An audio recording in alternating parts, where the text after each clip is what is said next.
Yo, what's going on everybody? It's the Nintenerd here, and today I want to talk about the new Super Smash Bros. Ultimate Direct that came out. Now, I just want to say real quick that I was going to record a live reaction to this, but my interest got the best of me. I watched it on my break at work, and I couldn't record a live reaction for obvious reasons. But I think it's a good thing I didn't, because it would have been mostly silent reaction, because this wasn't a bad direct. I actually really liked this direct, but it was kind of mellow in many areas. But let me talk about what I overall thought. I thought it was a good direct. I thought it was really, really good. There was some cool stuff, some new modes. The online looks cool. Some of the new single-player modes look fun. Incineroar and Ken and Piranha Plant. We're gonna get to that later, but those look like fun characters. Let's just go in order. Like Incineroar and Ken. Now, here's the thing. The Grinch leak is fake. The banner leak, it's fake. Which, props to the leaker. This was one of the most elaborate fakes ever. It was such a well done fake. I 100% believed it, but I said in the comments of my last video that if it was fake, I was totally fine taking an L. And it was fake. I was wrong. Taking the L for that. And I'm sorry if I misled any of you, but I legitimately thought it was real, and I was just kind of spreading the information.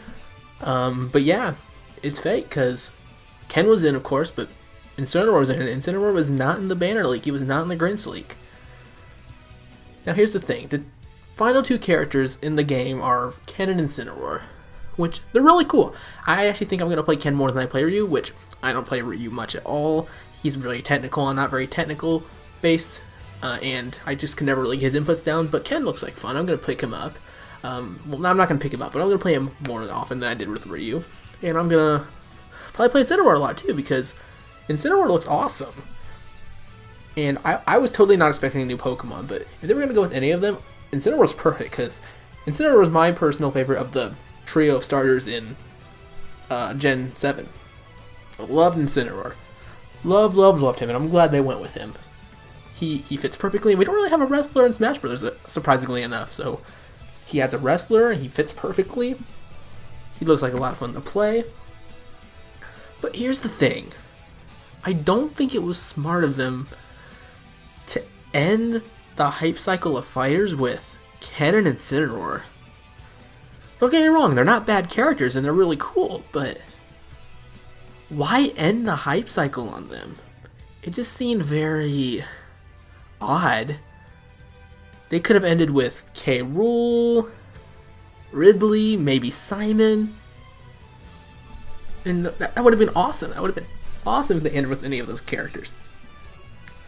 But of course they wanted to use Ridley as the big E3 reveal, which I understand, and King K. Rool is the big oh my gosh character at the end of the August Direct, so it's kind of a tricky situation, but at the same time, I think they could have worked around it enough to where you didn't have to have Incineroar as the last character, because he's not very exciting.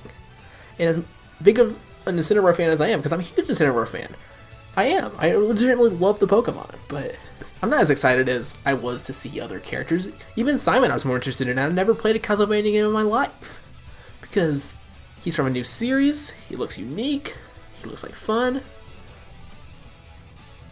But yeah, I don't want to rant on about that too much. It's not a big deal, because again, they look both very cool, look like very cool characters, and the way they're distinguishing Ken from Ryu is actually very cool. I like that. But yeah, it seems a little weird that those are the last two. And Box Theory was real. I know I didn't really report on Box Theory, but if you guys know about it, Box Theory was real, which was weird, but guess it was. Now let's talk about Piranha Plant. This was the most unexpected character of the Direct, most unexpected thing of the Direct, and I'm just gonna say it straight up. I love it. I love it so much. I never knew I wanted this character, and yet I want him so bad. This is the character I never knew I wanted, but I want him. He looks so awesome. He looks so stupid. I've been posting about this all over the place on my social media, and I've been saying how he is terrible in all the right ways, and that's really what it is. He's terrible in all the right ways. I'm so excited to play as Piranha Plant. He looks hilarious. Honestly, I think the reason they went with him is because he's easy to animate, and they wanted to add a little bonus for people who get the game early. So I think that's the main reason they went with Piranha Plant, but he looks amazing. Even though I thought that tease was gonna be for Gino.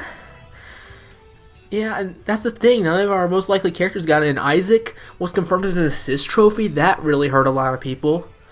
Gino wasn't in there at all. I think he was like a spirit at like a brief second. He was shown as a spirit, but I don't think that he confirms it for DLC. But we're gonna get to DLC later. But Gino wasn't there. No Skull Kid. No Bandana D. None of the Grinch League characters like Chorus Kids or Mock Rider or Banjo Kazooie. Or Shadow. That one hurt. Shadow really hurt.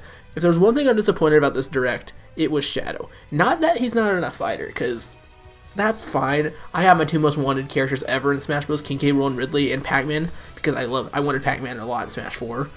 So I have those characters. I don't need anyone else. But the reason I'm disappointed that Shadow's converted into an assist trophy is that they waited so long to confirm him. It really felt like they were leading us on there, like teasing him. Okay, he's not finished on his assist trophy yet. Knuckles is here. He's the Sonic assist trophy. We introduced this new concept of Echo Fighters. Shadow seems perfect as an Echo Fighter. Why wouldn't he be an Echo Fighter? And then they just show him as an assist trophy. It was...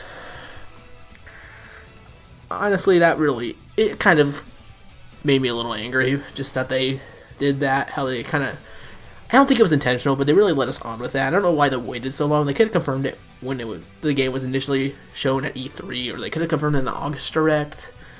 Same with Isaac. They led people on with that. It wasn't as big of a tease as I feel Shadow was because of the concept of Echo Fighters and stuff, but still, the Isaac thing really disappointed a lot of people. And it disappointed me too, because I've never played Golden Sun, but I wanted to see Isaac. I thought he would have been a cool character.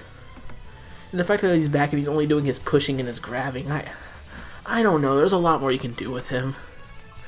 But yeah, that's about the only thing I was disappointed about. Spirits mode looks kind of cool. It seems to be kind of a replacement for both trophies and event mode. And I loved event mode, so I'm glad to see it come back in some form and kind of tie into the trophies. Yeah, I'm very excited to play Spirits mode. I don't know how many hours I'm going to put into it exactly, because it seems very in-depth and intuitive, but I don't know. I'm sure I'll play. I'm sure I'll try it out. And we got to look at online. Online looks a lot better. I hope the connections are good. And I like how you can like matchmake now. There's actual matchmaking. There was like maybe a little bit in Smash 4, but there was not enough. Now the matchmaking is based on your preferred play set, your preferred rules and all that. It's based on your skill level, and it's based on kind of where you are, so that it'll make the better connection. So yeah, online looks good. And I like this whole Elite Smash thing too that they showed off. Like the really good the really good players are gonna be allowed to play there, and they're gonna play the top characters or whatever, and they're gonna use that as a way to see who needs nerfed, who needs buffed. Like they're gonna use it to balance the game. I love that. I love that idea. Still no idea if tournaments are online, but I'm assuming there probably are. If not at launch, they'll probably be added later on. But yeah, online looks really good. But let's talk about what it ended on. What did this direct end on? Ended on the new adventure / story mode. Oh my goodness gracious. It looks so good. Is it called World of Light? I think it is. Oh my gosh, that cutscene, the opening for that mode. Goodness gracious, was it good? It was so good. It was so freaking good.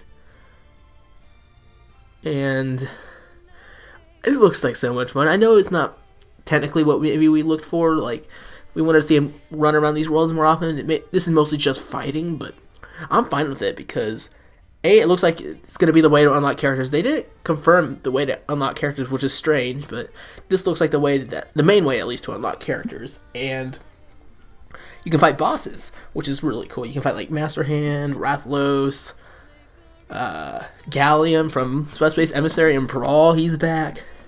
I'm assuming you can fight Dracula here as well. Which, yeah, it looks like such a fun mode, dude. It looks so fun.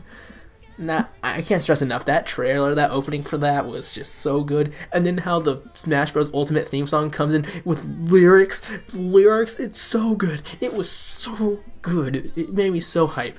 it made up for any potential disappointment I had with character reveals early on. And speaking of character reveals, we got confirmation of DLC coming with the first set of fighters going to be 5 set of fighters. Gonna have a set of, he's gonna include a fighter, a stage, and some music. And this leaves the door wide open. First of all, people are saying that there's only gonna be 5 DLC fighters. I don't agree with that. I think that this is just the initial wave. I think there's gonna be more down the line, more waves of DLC. I think this DLC will last for a long time. I could be wrong, but that's just what I think. But there's so much potential here. Who are we gonna get? I'll probably make a DLC predictions video down the line. I've been saying I will. I will. But I think some of the more likely ones at this point are Geno. I still think Geno's very likely, because why would he get a Mii Fighter costume in Smash 4? And that Mii Fighter costume's not back. I just think, especially with like third-party characters, and they may have gotten the rights late, or the third-party companies maybe wanted a piece of the, the DLC money. So I think Geno's very likely. I think Banjo-Kazooie has a chance. I really hope Banjo-Kazooie has a shot as DLC. I really hope he does. And Bandana D. I think Bandana D has such a good shot now. Not just because of how highly requested it is, which he is, but Piranha Plant. Piranha Plant's here. What does that have to do with Bandana D? It kills the main argument that Bandana D anti-supporters have. That he's a generic enemy. He can't be in Smash Bros. Well, Piranha Plant's a generic enemy, but he's in Smash Bros. And Bandana D's more than a generic character. He's a character. He's a full-blown character. It kills that argument. If he doesn't come in, I'll be genuinely shocked. Maybe it's just my love and desire for him speaking, but I would just be shocked if he doesn't make it as DLC. And we also got the confirmation that at least the first wave is not going to include any echoes for DLC, which is, I guess it's understandable because they don't have as much effort put into them, so it would be asking a lot for us to buy them. But I wouldn't mind paying $1 or $2 for an Echo Fighter, especially if I got Shadow. But it is what it is. But yeah, I'm excited for DLC.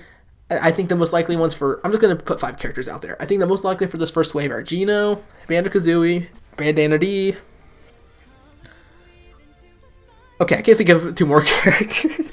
I'm gonna compile it in a script and make a DLC predictions video down the line, but yeah, that's that. I think those are the 3 most likely at this point, which, again, Banjo-Kazooie and Bandana D, maybe it's just my love and desire for them speaking, but I just think they're very likely. But I think Geno's the most likely DLC character, first and foremost. I think he is. I think there's more to him not being in the game, despite him having a Smash 4 costume, and the fact that Vergben, he leaked Incineroar and Ken, and he said that Isaac was going to be an assist trophy. All that came to pass. The only thing that hasn't come to pass yet are Minecraft content in the game, which could be DLC. And he said there was going to be a Square Enix character. So, it's Geno time, baby. It's Geno. I've been saying Geno for a long time. I've been getting everyone's hopes up, but I just think he's coming. I think he's coming. With all that said, guys, thank you for watching. What did you think of the Direct? Did you like it? Were you disappointed by it?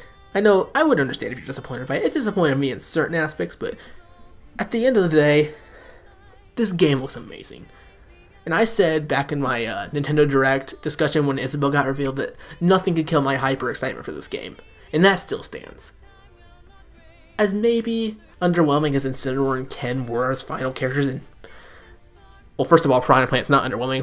Piranha Plant looks like an amazing character, I'm just saying. But as underwhelming as those characters may have been, look at this roster. Every character's back. We got newcomers like Ridley, Inkling, Simon, Belmont, Richter Belmont, King K. Rool, Isabelle. These are all amazing choices. These are all great characters. And Sakurai's worked his butt off. Even the part where he said, like, I guess I'll never get a break or whatever, when he said that in Direct, you could feel bad for him because he's working so hard and he's going to keep working on DLC and stuff. I don't know, man. I don't know.